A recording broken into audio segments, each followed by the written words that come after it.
कक्षा 12 के सभी छात्र छात्राओं को आंकिक प्रश्न कैसे हल किया जाए, इस पर कुछ महत्वपूर्ण टिप्स बताएंगे। How to solve numerical problems. देखिए, आंकिक प्रश्न को हल करने के लिए कुछ महत्वपूर्ण जानकारी आपको आवश्यक है।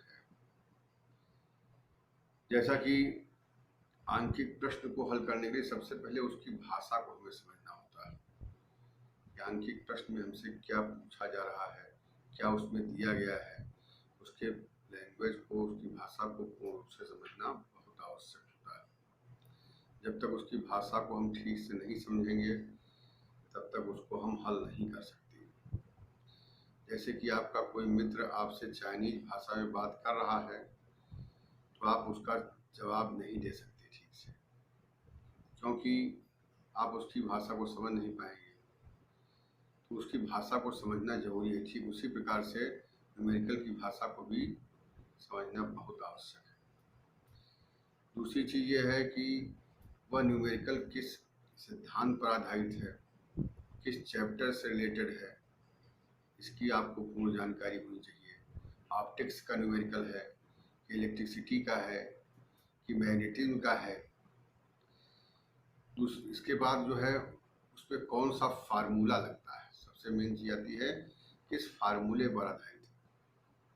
मैकेनिक्स के फार्मूले पर आधारित है, F बराबर m/a पर लग रहा है कि जो है कूलाम के नियम पर आधारित है, F बराबर 1/4πε0 Q1Q2r/r² लग रहा है। कौन सा फार्मूला उसमें काम कर रहा है, इसका भी हमें जानकारी होना आवश्यक है। उस फार्मूले को याद रखने के लिए हम एक डायरी मेंटेन करें, उसमें फार्मूले को लिखें, क्रमबद्ध ढंग से फार्मूले को लिखें और इस तरह से लिखें कि उसको मतलब जो है बहुत कचर बचर रूप में ना लिखें।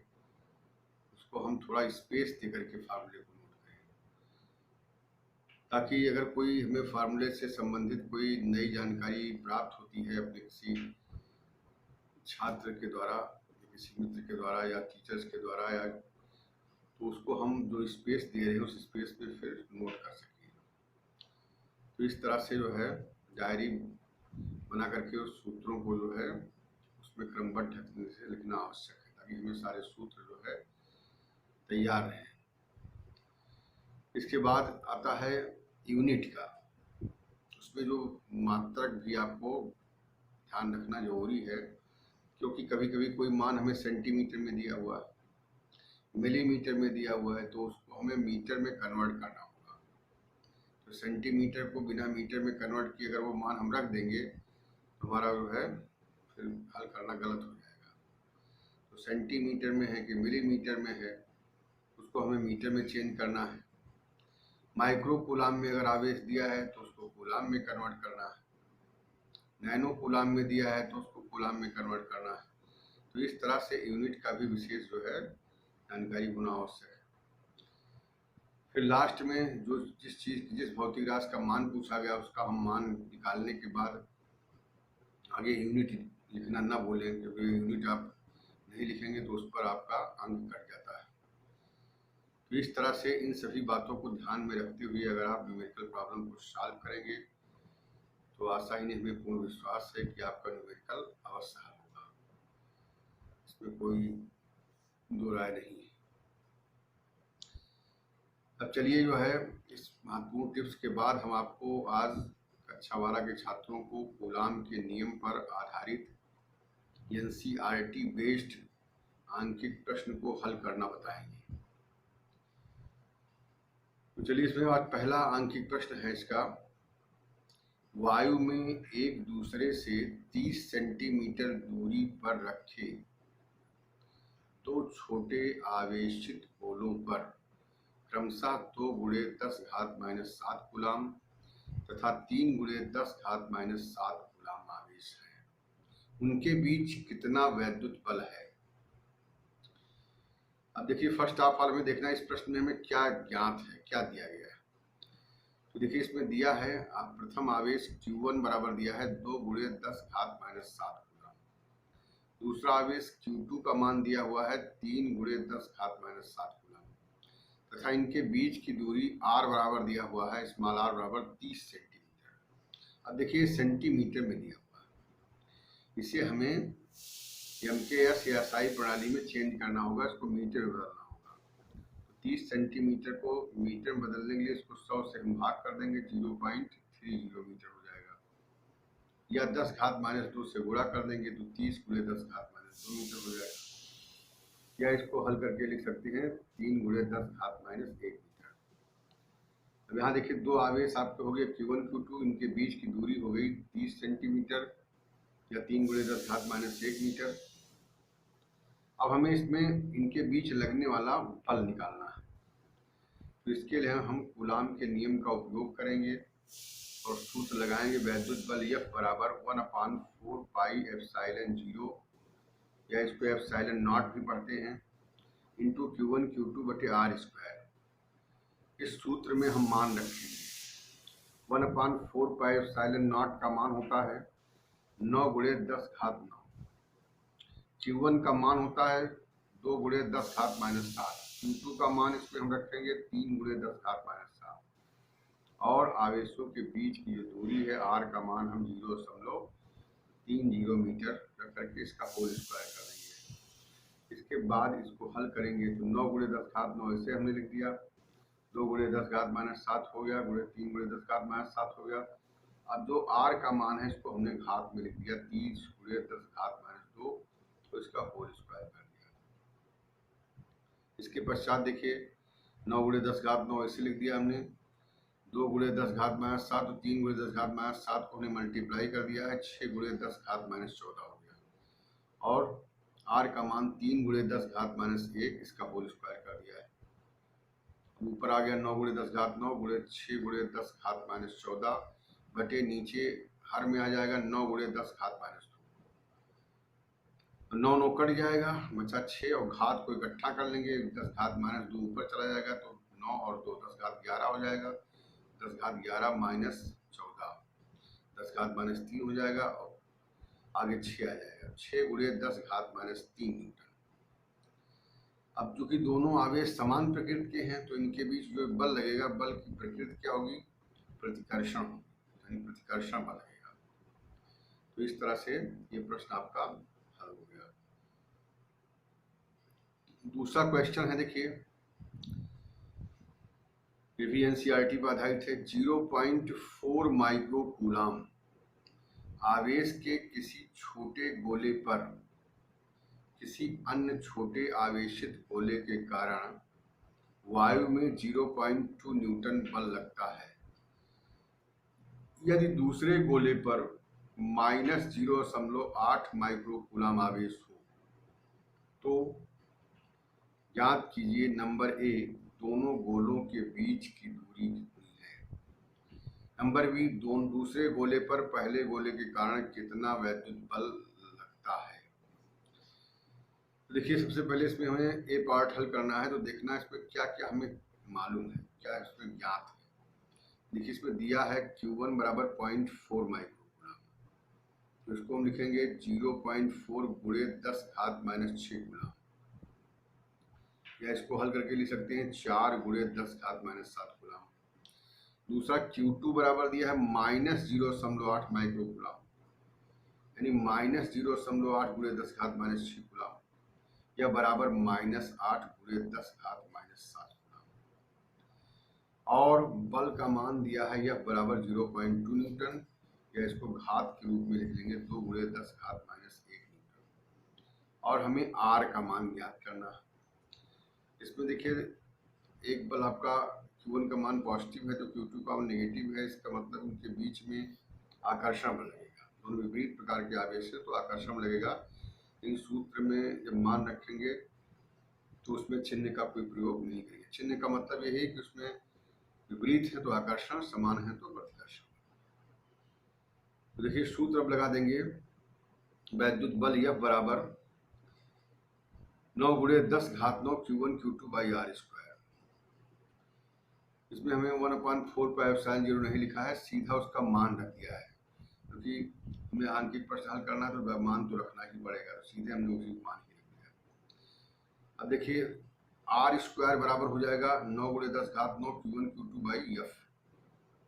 इसमें मान रखेंगे 9 गुणे 10 घात 9 ऐसे नोट उतार लेंगे। Q1 का मान रखेंगे 4 गुणे 10 घात -7, Q2 का मान रखेंगे 8 गुणे 10 घात -7 और F का मान रखेंगे 2 गुणे 10 घात -6। 2 दूनी 4 कट गया, ये 4 को काट देंगे 2 से। 9 दूनी 18, 18 गुणे 8 और हाथ में देखिए 10 घात माइनस से ऊपर जाएगा तो 10 घात 10 हो जाएगा, -7 10 घात -7 गुणे 10 घात -7 10 घात -14 हो जाएगा, तो गुणे हो जाएगा 10 घात 10 -14। 18 8 144, तो आर स्क्वायर बराबर 144 गुणे 10 घात -4 मीटर स्क्वायर। अब आर बराबर वर्गमूल ले लेंगे इसका अंडर रूट 144 गुणे 10 घात -4। 144 का वर्गमूल हो गया 12, 10 घात -4 का वर्गमूल हो गया 10 घात -2, या इसको 12 गुणे 10 घात -2 को हम 0.12 मीटर भी लिख सकते हैं, या इसे 12 सेंटीमीटर भी लिख सकते हैं। तो इस तरह आर का मान आपका 12 सेंटीमीटर आ गया। बी पार्ट है दूसरे गोले पर पहले के गोले के कारण कितना बल लगता है। देखिए चूंकि दोनों गोलों पर विपरीत प्रकार के आवेश है अतः दूसरे गोले पर पहले गोले के कारण 0.2 न्यूटन का बल ही लगेगा, लेकिन उसकी प्रकृति आकर्षण की हो जाएगी, क्योंकि दोनों पर विपरीत आवेश है, इसलिए 0.2 न्यूटन का आकर्षण लगेगा।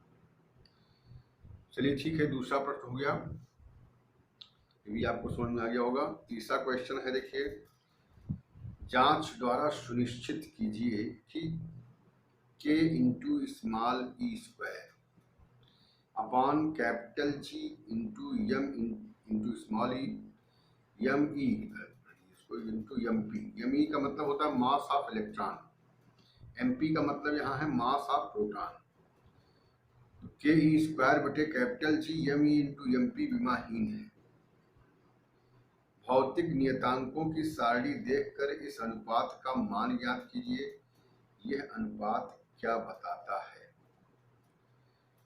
तो देखिए इसको हल करने के लिए हम जानते हैं कि न्यूटन के गुरुत्वाकर्षण नियम से इलेक्ट्रॉन तथा प्रोटॉन के बीच लगने वाला गुरुत्वाकर्षण बल Fg बराबर capital G M E into M P बटे आर स्क्वायर।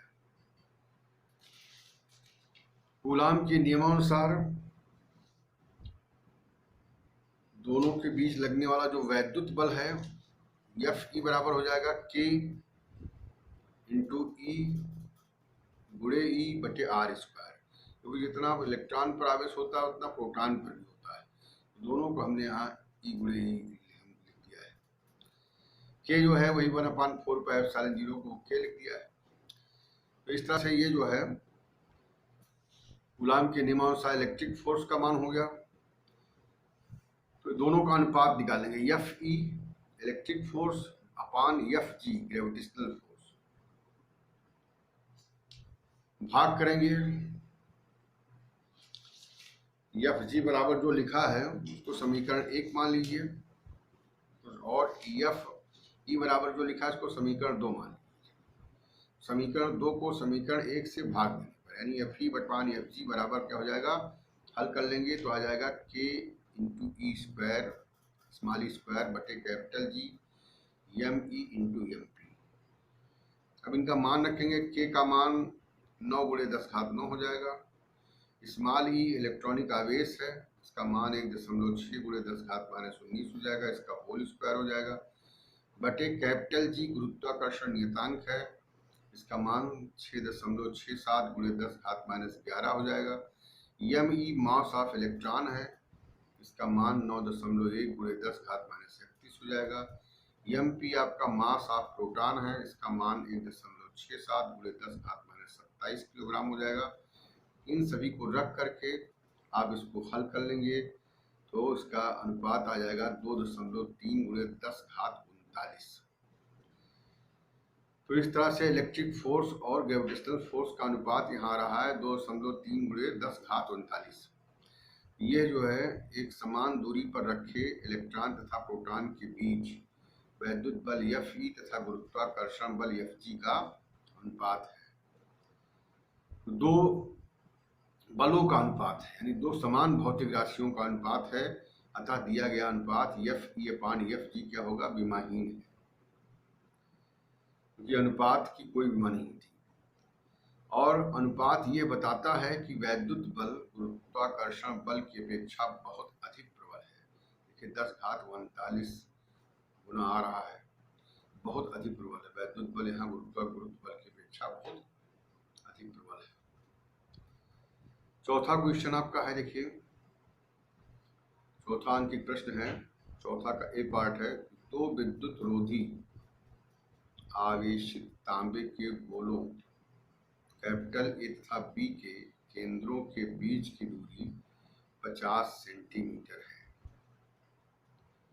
यदि दोनों गोलों पर पृथक पृथक आवेश 6.5 × 10⁻⁷ कूलाम है, तो इनमें पारस्परिक स्थिर वैद्युत प्रतिकर्षण बल कितना है। गोलों के बीच की दूरी की तुलना में गोलों कैपिटल ए तथा कैपिटल बी की त्रिज्याएं नगण्य हैं। बी पार्ट है, यदि प्रत्येक गोले पर आवेश की मात्रा 2 गुनी तथा गोलों के बीच की दूरी आधी कर दी जाए तो प्रत्येक गोलों पर कितना बल लगेगा। तो सबसे पहले इसके देखिए चौथे क्वेश्चन का ए पार्ट हम हल करेंगे। इसमें दिया हुआ है कि क्योंकि गोलों के बीच की दूरी की तुलना में गोलों की त्रिज्याएं नगण्य है, अतः इन आवेशित गोलों को बिंदु आवेश के रूप में माना जा सकता है। अब देखिए प्रश्नानुसार स्मॉल r का मान दिया हुआ है 50 सेंटीमीटर, इसको आप मीटर में बदल लेंगे, 50 × 10⁻² मीटर या 5 × 10⁻1 मीटर लिख लेंगे। Q1 बराबर Q2 में प्रत्येक का मान दिया हुआ है 6.5 × 10⁻⁷ कूलाम। अब गोलों के बीच लगने वाला स्थिर वैद्युत प्रतिकर्षण बल, प्रतिकर्षण क्यों लग रहा है, क्योंकि दोनों पर समान विद्युत का आवेश है। यह बराबर 1/4πε0 Q1Q2/r² फार्मूला लगा देंगे, मान रख देंगे 1/4πε0 का मान 9 × 10⁻9, Q1 का मान 6.5 × 10⁻⁷ गुणे Q2 का मान 6.5 × 10⁻⁷ अपान R का मान रख देंगे 5 × 10⁻1 और इसका होल स्क्वायर कर देंगे।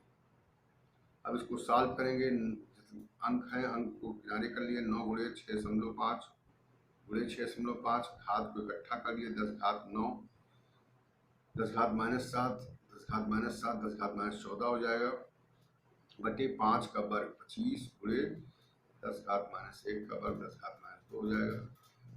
इसको सॉल्व कर लेंगे तो यह आ जाएगा 1.52 × 10⁻⁻²। तो ये दोनों गोलों के बीच लगने वाला प्रतिकर्षण बल हो जाएगा। अब बी पार्ट देखिए, ये कह रहा है कि यदि प्रत्येक गोले पर आवेश की मात्रा दूनी कर दी जाए, तो पहले में देखिए अगर आवेश हमने Q1 लिए थे तो अब Q1 का दूना क्या हो जाएगा 2Q1, और दूसरा आवेश Q2 लिए थे तो Q2 का दूना क्या हो जाएगा 2Q2, और गोलों के बीच की दूरी आधी कर लिया है। पहले हमने गोलों के बीच की दूरी r ली थी पहले पार्ट में, ये पार्ट में, तो अब हम r का आधा कर देंगे।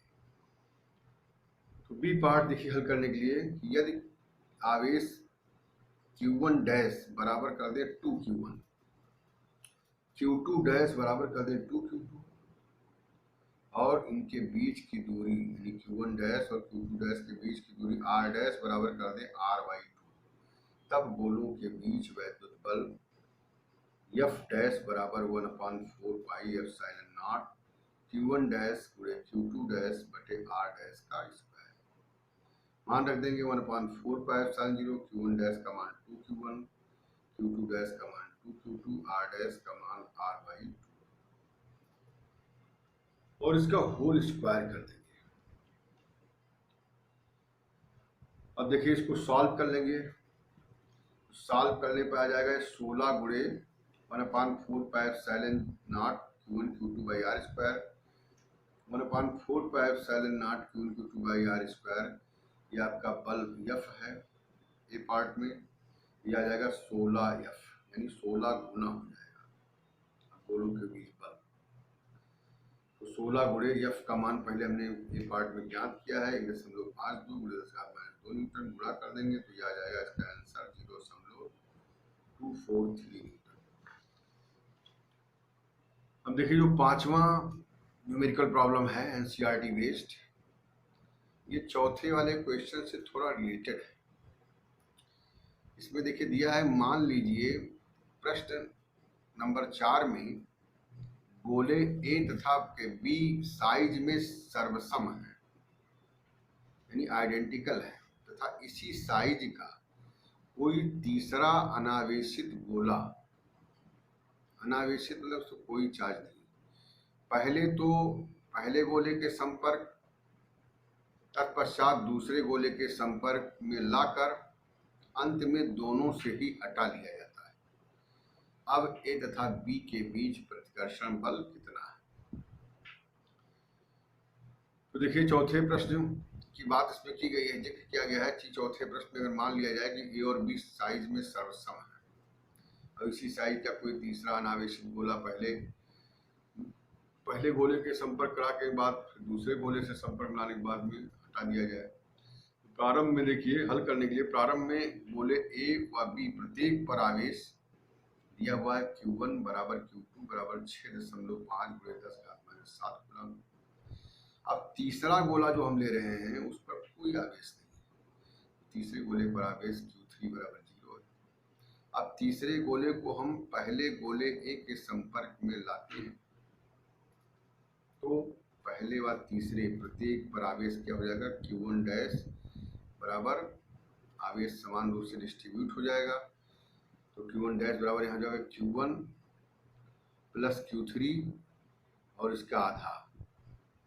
पहले देखिए, पहले गोले पर आवेश Q1 था, तीसरे गोले पर आवेश Q3 था, तो दोनों को जोड़ के आधा कर देंगे, इनका एवरेज निकाल लेंगे, यही आवेश इनको संपर्क कराने के बाद में दोनों गोलों पर हो जाएगा, यानी पहले गोले पर भी हो जाएगा, तीसरे पर भी हो जाएगा। तो Q1 डैश बराबर Q1 प्लस Q3/2। जैसे एक गोले पर मान लिया 4 कूलम आवेश है, दूसरे गोले पर 2 कूलम आवेश है। अब आप इनको एक दूसरे के संपर्क में लाएंगे तो प्रत्येक पर आवेश 4-2/2, यानी 4 और 2 जोड़ेंगे तो 6 और 6 का आधा 3 कूलम आवेश दोनों पर हो जाएगा, समान रूप से डिस्ट्रीब्यूट हो जाएगा। ऐसे यहाँ पर निकाला गया है Q1 डैश बराबर Q1 प्लस Q3/2। Q1 का मान देखिए 6/10⁻⁷ रख दिया, धन Q3 का मान 0 रख दिया, कोई आवेश नहीं है, बटे 2 से भाग कर दिया, तो इसका मान आ गया 3.25 गुणे 10⁻⁷। अब तीसरे गोले को दूसरे गोले बी के संपर्क में लाने पर दूसरे व तीसरे में प्रत्येक पर आवेश Q2 डैश बराबर दूसरे गोले पर आवेश Q2 और तीसरे गोले को पहले गोले से टच कराने के बाद आवेश इस पर आ गया Q1 डैश, तो Q2 धन Q1 डैश बटा 2। Q2 का मान 6.5 गुणे 10⁻⁷ रख दिया, धन Q1 डैश का मान 3.25 गुणे 10⁻⁷ रख दिया और फिर बटे 2 से भाग कर दिया। हल करने पर Q2 डैश का मान आ जाएगा 4.875 गुणे 10⁻⁷ कूलम। इस प्रकार गोले ए तथा बी पर नए आवेश क्रमशः Q1 डैश बराबर 3.25 गुणे 10⁻⁷ कूलम तथा Q2 डैश बराबर 4.875 गुणे 10⁻⁷ कूलम और इनके बीच की दूरी r बराबर 0.50 मीटर होगी। अब इन दोनों गोलों कैपिटल ए व बी के बीच लगने वाला प्रतिकर्षण बल F बराबर 1/4πε0 Q1 dash into Q2 dash अपान r²। मान रख देंगे 1/4πε0 का मान 9 गुणे 10⁻9, Q1 डैश का मान 3.25 गुणे 10⁻⁷, Q2 डैश का मान 4.875 गुणे 10⁻⁷ बटे r का मान 0.50, इसका होल स्क्वायर कर देंगे और इसको हल कर लेंगे तो यह आ जाएगा F बराबर 5.7 गुणे 10⁻³ मीटर। तो इस तरह से ये पांचवें प्रश्न का हल हो गया। छठा प्रश्न है, देखिए ये थोड़ा ऑब्जेक्टिव टाइप का प्रश्न है। इसमें 4 विकल्प दिए हुए हैं, लेकिन इसको भी हमने थोड़ा हल करके समझाया है कि कैसे निकाला जाए। छठा है, देखिए क्वेश्चन है न्यूमेरिकल कि +1 माइक्रोकूलाम तथा +4 माइक्रोकूलाम के दो आवेश एक दूसरे से कुछ दूरी पर वायु में स्थित है, उन पर लगने वाले बलों का अनुपात है। 4 इसमें ऑप्शन दिए हुए हैं, 1:4, 4:1, 1:1, 1:16। तो देखिए इसको हल करने के लिए कूलाम के नियम से आवेशों के मध्य लगने वाला वैद्युत बल F = 1/4πε0 × Q1 Q2/r²। यहाँ पर Q1 का मान दिया है +1 माइक्रोकूलाम, या इसको 1 × 10⁻⁶ कूलाम लिख सकते हैं। Q2 का मान +4 माइक्रोकूलाम दिया है, इसको 4 × 10⁻⁶ कूलाम लिख सकते हैं, और इनके बीच की दूरी r मान लेते हैं। आवेशों की मध्य दूरी स्मॉल r है। तो प्रथम आवेश पर द्वितीय आवेश के कारण लगने वाला बल F12, यानी 1 पर 2 के कारण लगने वाला बल, तो F12 हमने लिख दिया इसको 1/4πε0 1 × 10⁻⁶।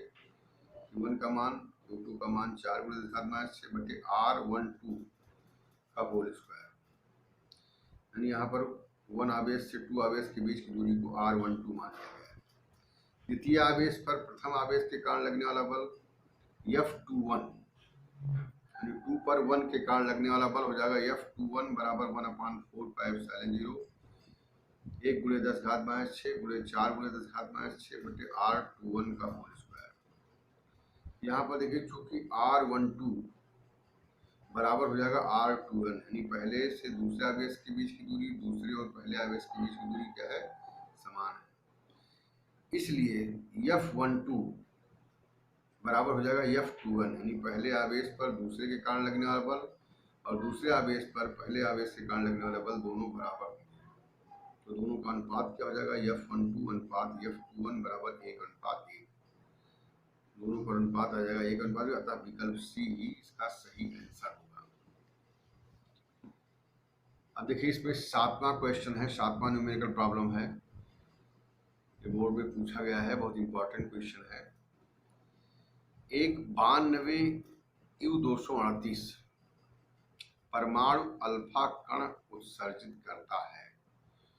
यदि किसी क्षण अल्फा कण विघटित परमाणु के केंद्र से 9 × 10⁻15 मीटर की दूरी पर हो, अल्फा कण पर कितना बल कार्यरत होगा।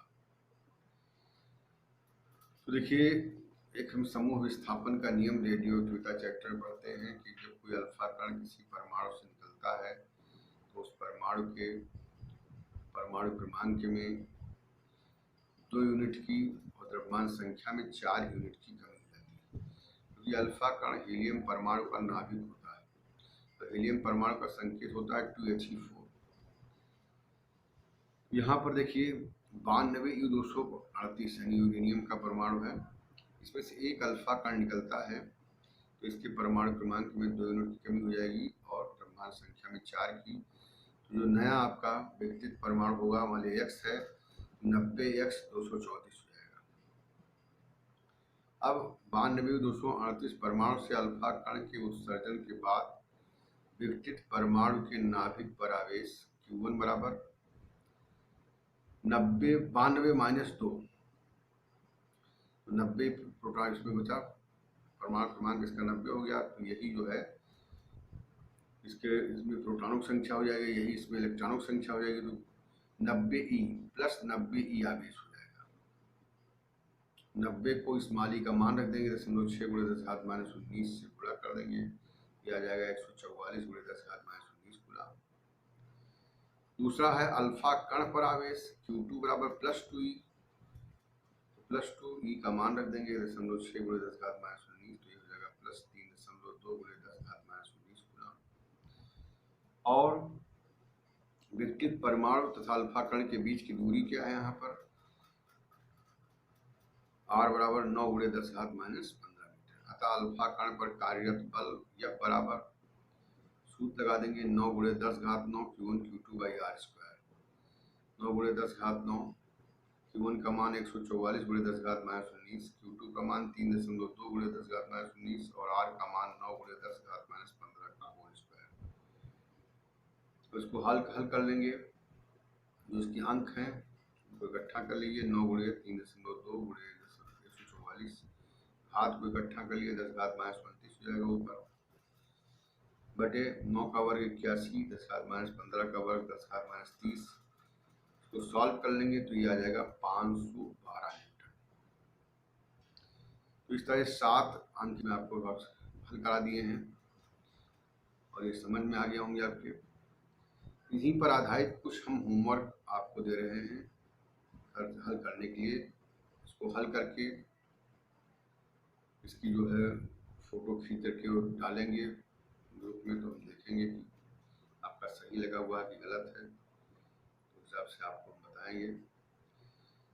होमवर्क पर देखिए, पहला क्वेश्चन है, दो समान आवेश प्रत्येक 1 माइक्रोकूलाम का परस्पर 1 सेंटीमीटर की दूरी पर वायु में स्थित है।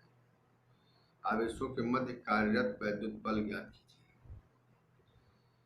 का आंसर लिख दिया हमने नीचे, 90 न्यूटन आएगा। दूसरा है, दो प्रोटॉनों के बीच की दूरी 4.0 गुणे 10 घात -15 मीटर है तथा इन पर आवेश 1.6 गुणे 10 घात -19 कूलाम है, तो इनके मध्य लगने वाले प्रतिकर्षण बल की गणना कीजिए। इसका आंसर लिख दिया 14.4 न्यूटन। तीसरा क्वेश्चन है, दो सूक्ष्म गोलियों पर 80/3 गुणे 10 घात -9 तथा 160/3 गुणे 10 घात -9 कूलाम आवेश है तथा वह वायु में एक दूसरे से 0.10 मीटर पर स्थित हैं। उनके बीच वैद्युत बल ज्ञात कीजिए। यदि उन्हें एक तार द्वारा क्षण भर के लिए संबंधित कर दें तो बल कितना हो जाएगा। इनका देखिए आंसर, उनको जोड़ने से पूर्व जो आपका बल है वो 1.28 गुणे 10 घात -3 न्यूटन है। तार के द्वारा दोनों गोलियों को जोड़ देंगे तो आवेश का मान, बल का मान आ रहा है 0.44 गुणे 10 घात -3 न्यूटन। चौथा देखिए, न्यूमेरिकल प्रॉब्लम जो होमवर्क है, +2 माइक्रोकूलाम तथा +6 माइक्रोकूलाम के दो बिंदु आवेश परस्पर 12 न्यूटन के बल से प्रतिकर्षित करते हैं।